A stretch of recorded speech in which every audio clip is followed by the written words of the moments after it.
Welcome to Cultural Fluency Makers. I'm your host, David Wellish. Each week, we welcome leaders to share how they stay ahead of the ever-changing consumer landscape.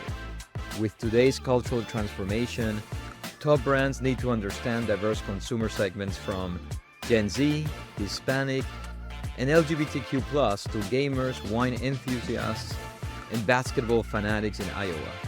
Their marketing strategies require them to keep the pulse on their consumers, but also their brand in the category to continue to grow revenue for the long term. Cultural Fluency Makers is sponsored by Collage Group, the only cultural intelligence engine that provides brand and consumer insights on the why that drives consumer behavior and purchase decisions. Let's get started. This is going to be a very special episode, and I very much look forward to an insightful and dynamic conversation. With me today is an award-winning marketing leader, strategic visionary, and business innovator who has led major campaigns and initiatives across the company. She has been with her current company since the year 2000, and over the years, she has led numerous high-impact areas, including North America marketing and communications, global digital marketing, and global credit products.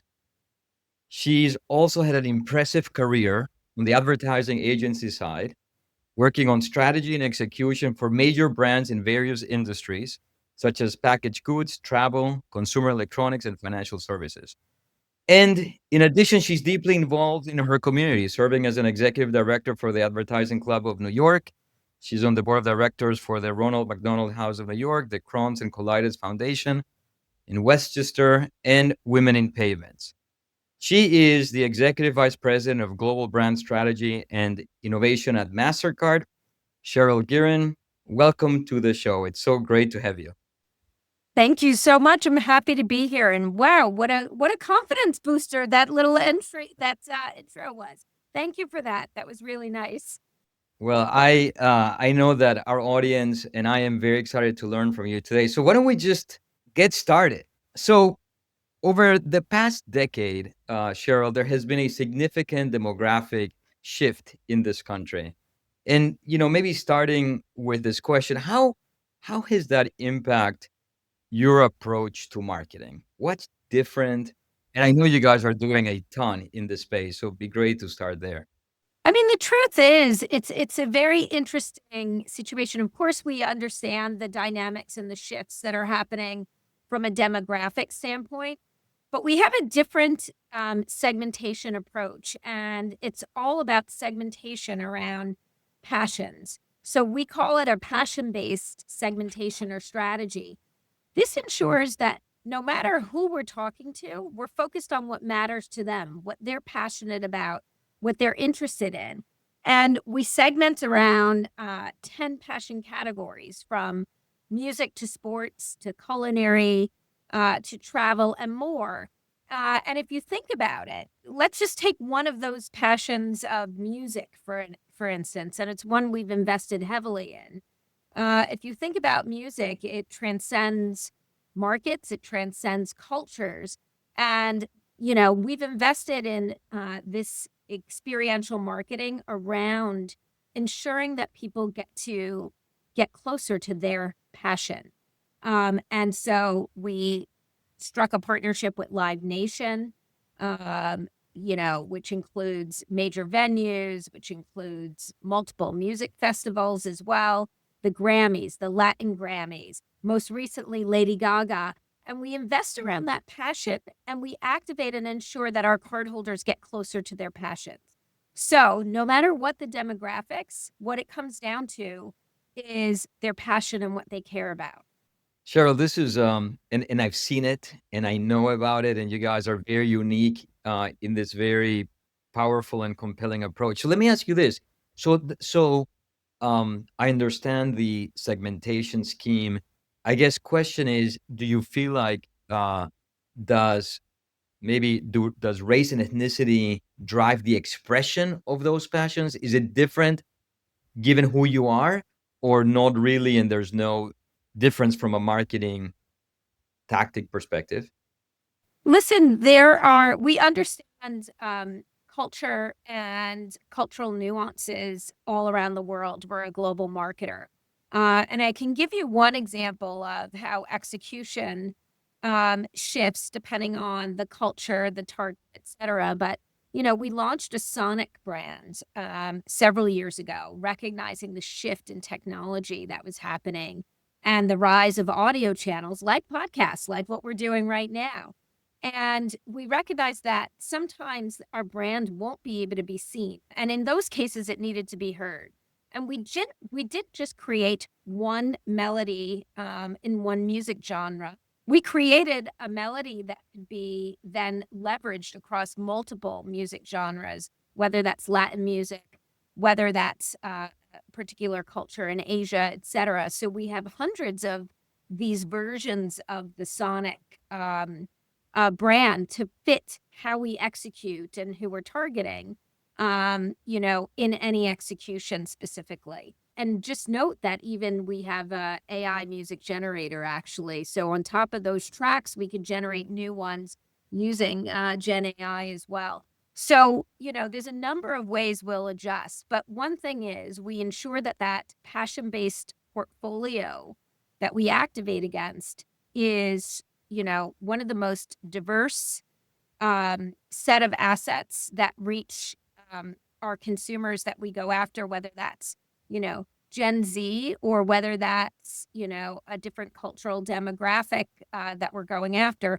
We ensure, just think League of Legends for a second. Back in 2018, we became the first sponsor of League of Legends, right? Recognizing that the youth, we saw that trend coming, and then that even grew further, gaming after COVID. We're making sure we curate assets that solve for every segment. In that, in a holistic way, meaning that it touches everybody in a one holistic campaign, or that the campaigns are in fact, or the assets are segmented, as you said, like Gen Z, for example. Are they segmented by generation, or segmented by personas, or segmented by whatever it may be? Or is it that across the board you're touching everybody?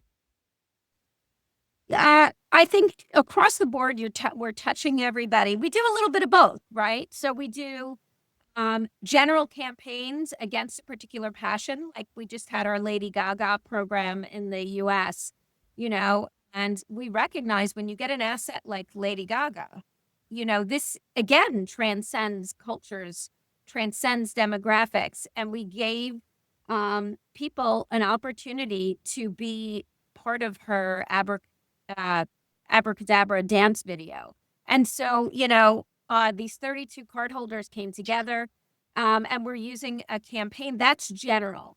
And then we might have things like, Copa America, where Yep. we're specifically getting after and we're ensuring we're in channels that reach the Latin community, and that are speaking to them, in a way that matters to them, that's genuine, authentic, et cetera. So we do both.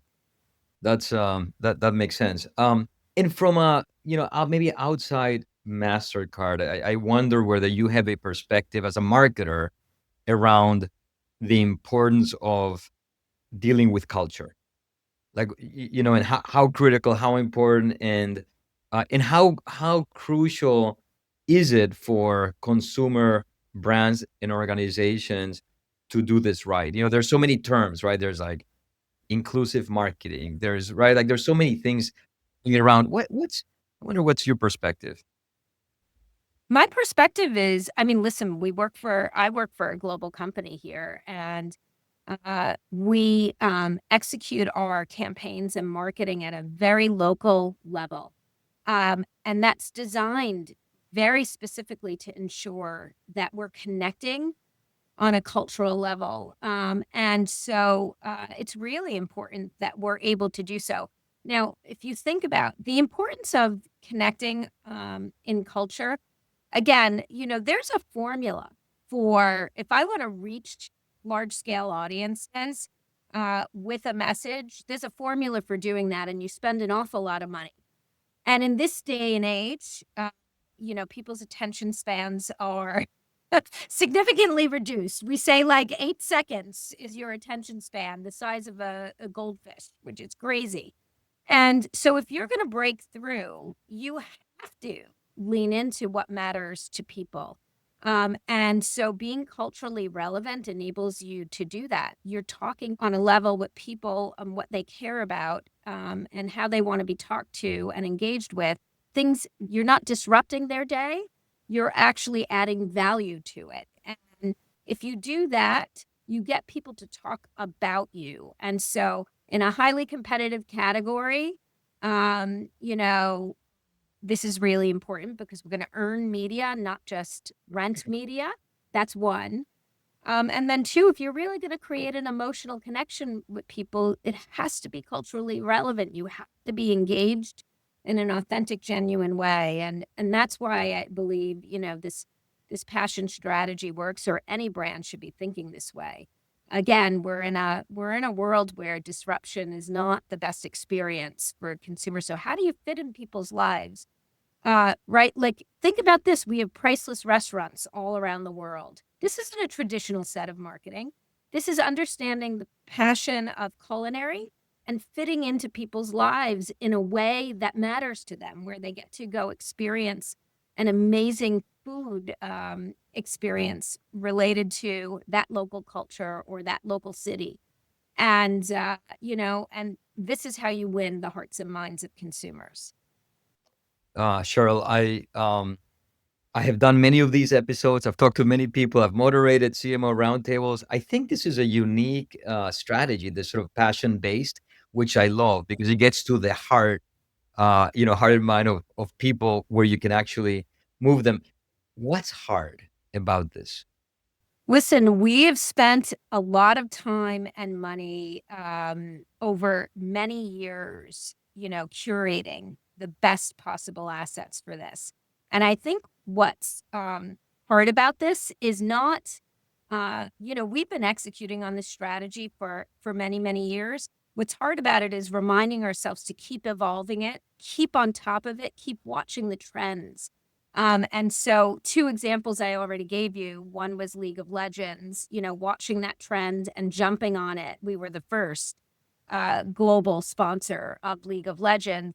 And then something like live music, when you see what was coming out of COVID, how important that particular trend was happening, we got in and did a deal with Live Nation. So it's a continuous evolution of our strategy.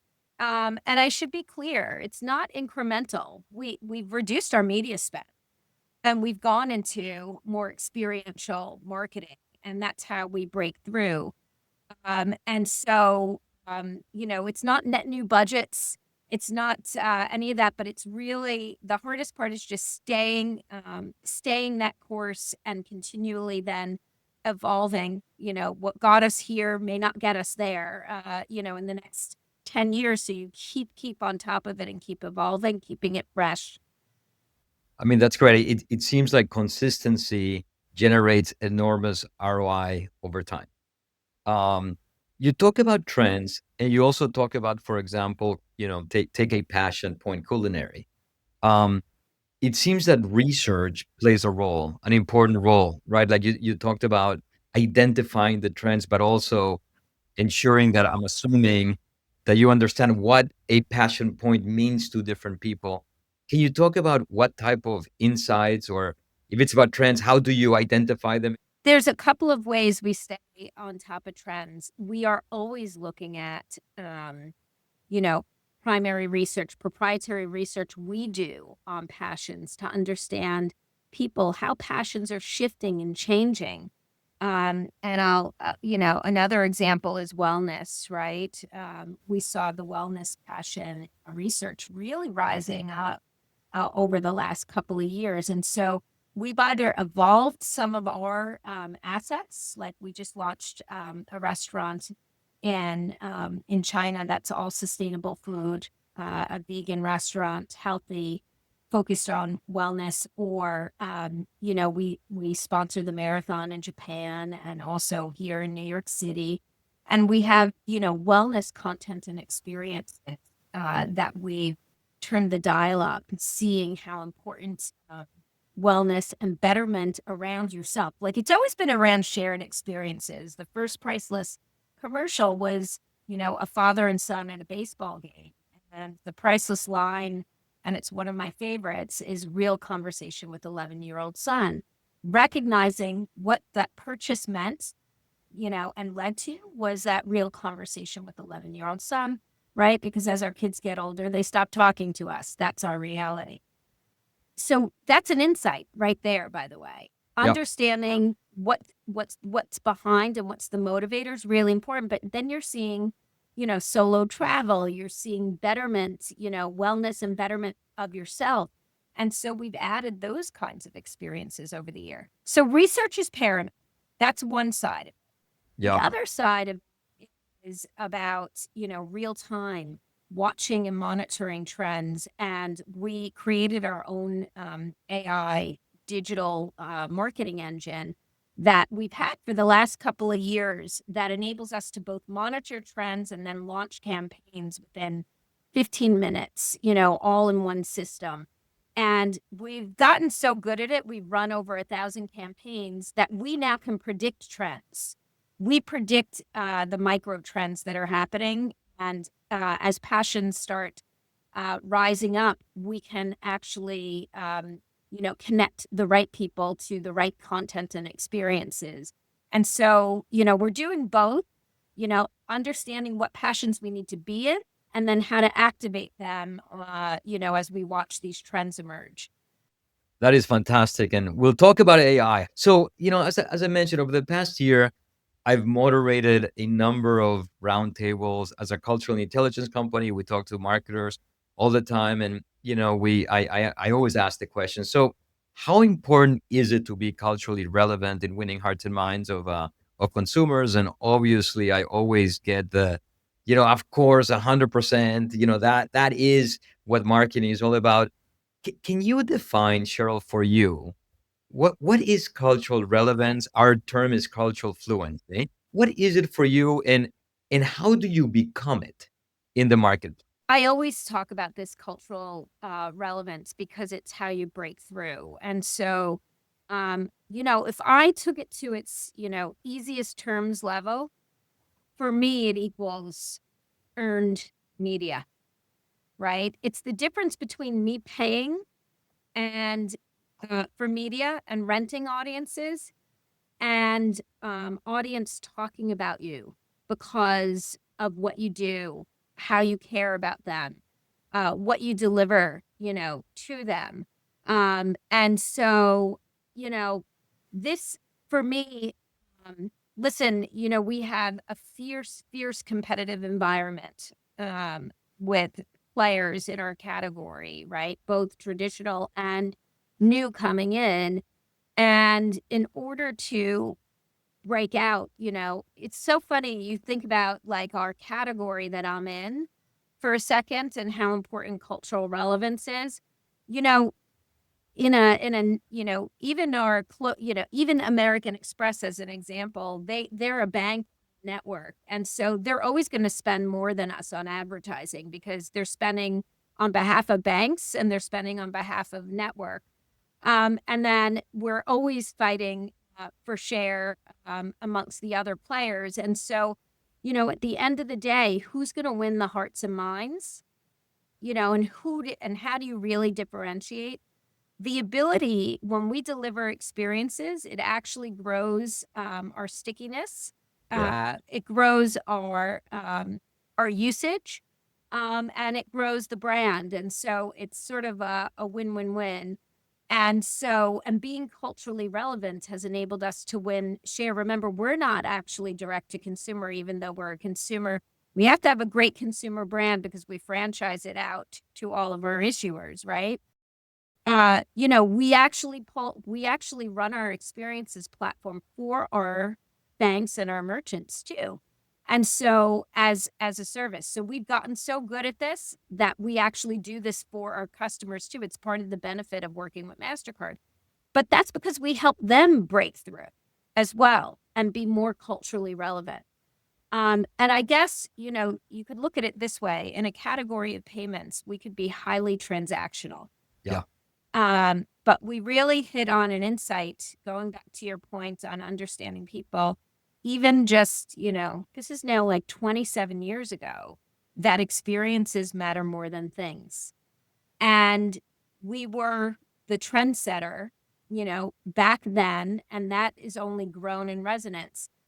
And again, just to think about, in a world of lots of disruption and uncertainties in our lives, it's only gotten more prevalent and more important to people to have experiences. So this is what we bring. So being culturally relevant means I'm not just shoving my message down, somebody's throat and hoping somebody remembers it. It's about really being valuable and meaningful in people's lives. And so that's what it means for me. Long story short. It's so I think that insight of experiences is a universal. It is so powerful. And I think you guys have done such a great job. And, even in one's personal life, right? Where you ask yourself, what do you want? Things or experiences? I know which one wins for me. But it is very compelling. And you guys, I think, as an enterprise, interestingly, in the sector that you play, one wouldn't have thought that this is where your dollars would be focused, but clearly it has really paid off. And so, congrats on that. I don't know how relevant this is. I know that many marketers um, struggle with the balance between a holistic message versus targeted messages. Again, given the complexity of the country, how do you, especially you mentioned tight budget environments, which we are and have been and will probably be for a while. How do you balance that? You need both. But, again, it goes back to not too complicated of a segmentation, which again, I know it sounds simplified, but we go back to that passion-based strategy. And it enables us to go broad where it makes sense and reach larger scale audiences. Think about when we're reaching audiences, large scale audiences during Champions League, during Grammys, during these major events that we're part of. We could get a broad audience and do brand building efforts. But it also enables us to be super targeted and hyper targeted. And the digital marketing engine that I mentioned before will watch those trends. We will then target that group of people that and lookalikes, related to where we're seeing the chatter. We can target a very specific message. And then, by the way, when that trend starts to come down, you pull that down. And so we reduce waste. And we've seen, stronger overall results of that targeted campaign. So we do both broad-based, and then that's highly, highly targeted efforts. But again, both are executed against that passion strategy. And so I think it's really important. This is where you get down, that targeted piece gets down to personalization. And again, I know we're going to talk about AI, but this is we've all waited for this holy grail of getting to the right person to the right time with the exact right message. And, we're seeing that enable us to do this. Well, that takes us to that topic of the day, right? AI. And so, how are there any conversations that are taking place without mentioning AI? So, with the rapid rise of both AI and technology, marketing is becoming more complex, but also potentially, to your point, more effective and maybe cost efficient. How do you navigate this? There's so much coming. There's so how do you navigate this complexity, this innovation? It's super exciting, right? This is the most transformative technology clearly of our time. What's so interesting about it is it's not new in some ways, right? So MasterCard has been leveraging AI for well over 10 years. Think about the billions of transactions that we have, and you think about fraud monitoring. And we have something called decision intelligence. We're looking at all those transactions and we're able to tell from trends, is that a real person or is that potentially fraud? And, we send, that, kind of information to our banks, and they could decide whether they want to take the risk or not with that transaction. But, we've been doing these kinds of things for years. Now with Gen AI, it's just opened up so much more application across our entire company. But for us, this was immediately like, initially we said, let's get in and figure out what we can do with AI that would transform what we do. I have to tell you that one of my favorites is research. And so it's helping us democratize and get insights out to the company in a much easier way. So we have an insights engine that all of our research from around the world is uploaded into the system. And then you could just query, I want to understand how Gen Z in Japan feel about sustainability, and is it a driver of decision making? And you can immediately get your answer. And not only can I get my answer, it actually makes slides for me. I mean, what is better than this? So you get both an ability to make sure everybody has insights for briefs. So you get better briefs, you get better outputs, and guess what? Instead of my team having to handle the thousands of queries that come into them, people can use this tool. So, automation is one of the immediate, and we've done a number of these where we've found ways to automate, content. RFP Factory, we answer tons of RFPs from, potential banks or merchants every single day. We're in the business development game. And we've gone from an RFP response being 4 weeks to about, a couple of hours. Like it's just incredible, the productivity that we've got. That's just one side of it. Yeah. Right? Now you go, what can we do that would really be meaningfully different in AI that really advances us? And we launched late last year something called Small Business AI. And it's about, again, democratizing information, mentorship, and guidance. 85% of small businesses say if they have a mentor, they would have greater success. And it's been proven over the years that this is actually the truth. Those with mentors have longer lifespans, et cetera. But only a small percentage, like 25%, even have access to a mentor. And so while we can't replace a human, exactly, a real human mentor, we have created a tool where you could ask questions and get guidance, whether you're starting a company or whether you have one and you're looking to grow a particular area of the company. We're able to provide that guidance through this tool from a trusted source, and it really enables us to then have a greater authentic connection with small businesses. So that's another example, as well as the AI digital engine that I talked about, the targeting capability as well. So it's hugely transformative, yet also, scary. But the best way to learn is to get in there and start doing things. And we have about, we have well over 10 applications that we're running in marketing that either provide productivity or some new form of innovation. It's a fun time. I mean, how culturally, um, what are the most effective tactics that culturally you guys have done to lean in to the innovation? To say, you know what, we're leaning in, we're going all the way. Yeah. One of the things we've done is it's really exciting because my group leads innovation challenges for our integrated marketing and communications team.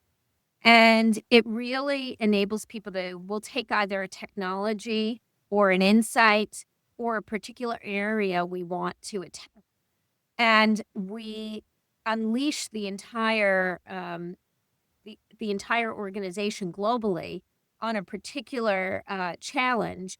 And, we provide inspiration and insights that go with it.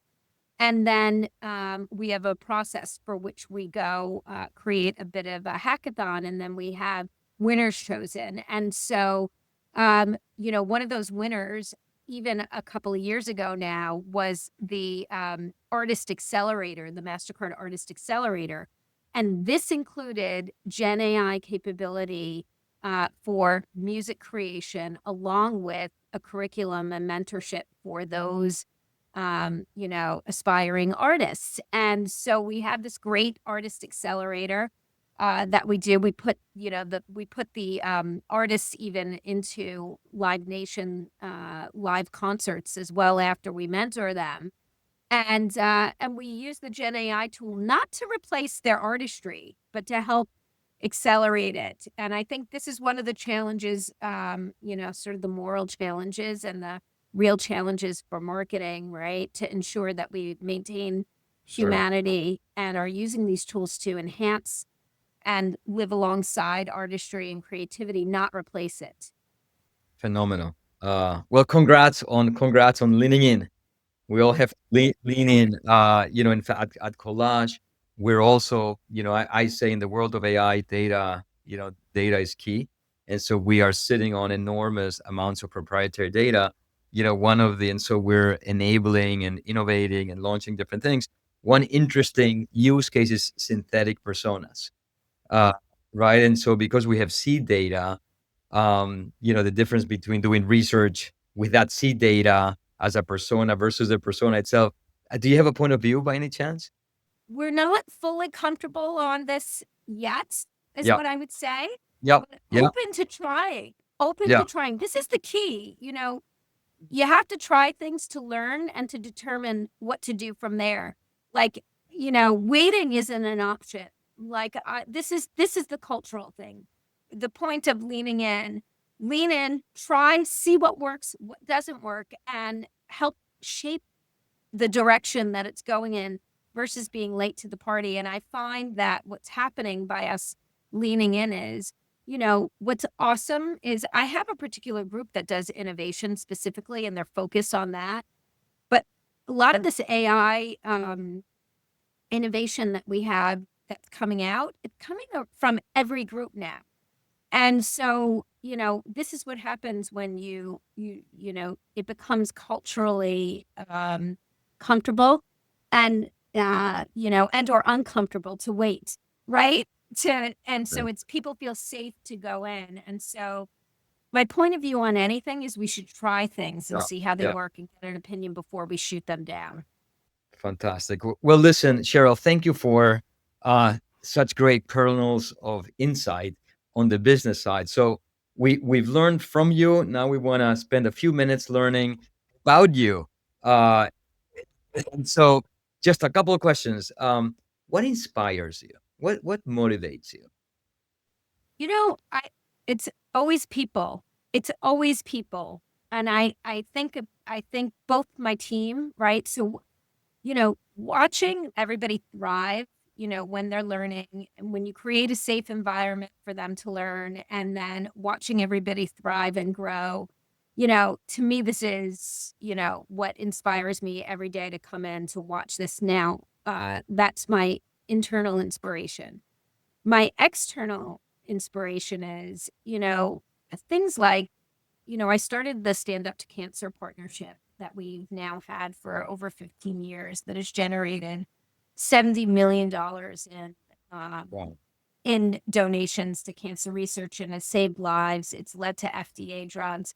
And, what drives me there is we do have the power in marketing to understand what matters to people and to be able to find the intersection of what drives the business and is really important and meaningful in people's lives. And that is that program drives ROI year after year. It's one of our best performing marketing programs ever, and it saved people's lives. That inspires me. I love that, and congrats on having launched that. And I love that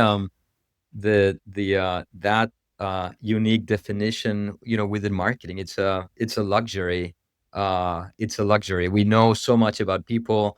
We're spending so much money. There's so much that can be done with that. All right, a tougher one. Let's travel back in time.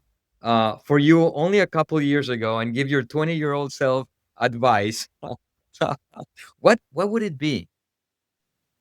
I would tell myself that never be afraid of trying new things, and always lean into the new. It's something I do now because one, it's my job, so I have to, and it's much more comfortable for me now. But I would have made many wrong choices, and maybe sometimes I did make wrong choices if not for some great advice and mentors and some people pushing me out of my comfort zone. When you enter and try new things, usually nobody around you knows them either. And you could give yourself a little bit of pressure release by remembering that and going for it. But I would tend to, my 20-year-old or my young 20s, or maybe even into my 30s, would choose things that I know I'm good at and and and what was maybe comfortable. And so get out of the comfort zone, always skill collect, do the new, and it will advance your career, in a both a healthy and a challenging way, as well as really secure longevity of career as well. Thank you, Cheryl. I think our audience would pay to hear this, especially in today's age.